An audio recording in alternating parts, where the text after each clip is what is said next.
If you have ever been accused of something you never did by the very people who did it, you recognize the lingering taste, metal, and shock. My name is Elena Zhao, and my relatives took me to court for $2.8 million they insisted I had taken from the family enterprise. The irony was that no legitimate amount existed at all. I am the youngest of 4 children.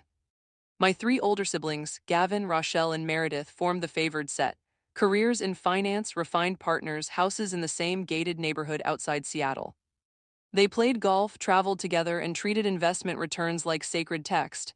I stood apart. I worked as a financial analyst for a nonprofit that provided microloans and conducted literacy classes. My apartment was modest, my vehicle aging, my salary adequate until it was measured against theirs. My mother would present me with a strained expression. "Elena helps the underprivileged," she would remark, as though that explained everything. After graduate school, I had declined offers from major banks. I had witnessed what the previous financial collapse did to ordinary households, and I would not sharpen the blade. My relatives heard only that Elena selected the lesser path. 5 years earlier, my uncle Simon, my father's younger brother, telephoned late one evening, his voice weak from pain, pancreatic cancer. "I need your assistance," he said, "but you must not inform your father or your brothers and sisters." "Give me your word." I gave it. 2 days afterward, in his lawyer's conference room, Simon passed a folder across the desk. Prospectuses, account statements, tax documents, Chin Family Capital Partners printed at the head. "They want my entire holdings," he murmured. "They promise 23% annually.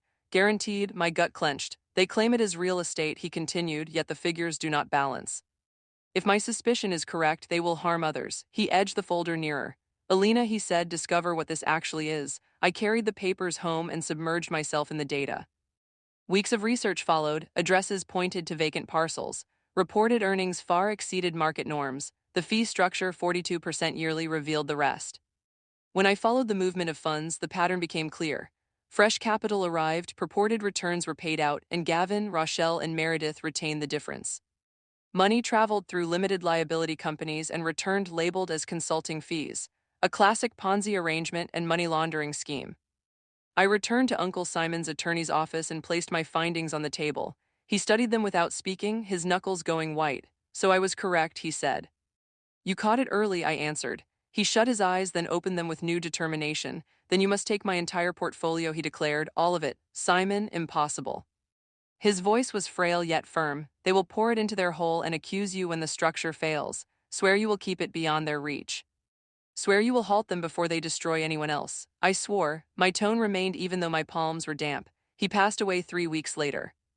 The testament was sealed and confidential, naming me as sole beneficiary. After the memorial service, I collaborated with his counsel, Harold Stein, and a forensic accountant, Dr.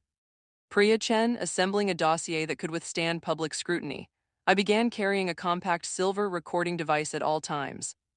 Then a cousin noticed my name on trust documents and telephoned my mother. They ordered me to appear on a rainy Saturday. My parents sat stiffly. Gavin wore his professional smile.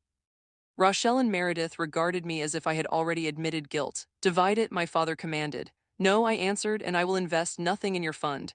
Gavin's expression tightened. "Be careful, Elena." I rested my fingers on the recorder. "You first," I replied, and stepped back into the rain. 2 months afterward, a process server intercepted me outside my workplace and placed a lawsuit in my hands. They alleged I had taken $2.8 million from capital partners, fabricated correspondence, and opened accounts under Gavin's identity. The intention was plain: frighten me into relinquishing Simon's estate and conceal their operation beneath the wreckage of my name. I contacted Harold, Dr. Chen, and the FBI agent I had already approached, Special Agent Louis Ortega. "Allow them to give evidence," he instructed. "Then we act." In September, my relatives packed the courtroom gallery with family members eager to see me defeated. I sat next to my counsel, Nadia Park, surrounded by boxes of evidence and my slim silver recorder. Gavin took the witness stand, grief carefully arranged across his features. His attorney presented their materials, statements, messages, orderly spreadsheets. Nadia waited, then inquired, "Identify a single property your fund actually owns." Gavin paused. "We operate through subsidiaries." She supplied the judge with county records. "No properties, no deeds, no leases." She continued with the recording of the rainy gathering, my father insisting I divide the inheritance, Gavin assuring a guaranteed 23%. The atmosphere chilled, the doors swung open. Ortega entered accompanied by agents and search warrants. Gavin's handcuffs clicked, Rochelle wept, Meredith froze. My parents gazed forward as their own wrists were secured. The judge dismissed the complaint and forwarded the papers to prosecutors. Outside, reporters shouted questions. I continued walking, trembling yet standing straight. A year afterward, restitution payments were issued.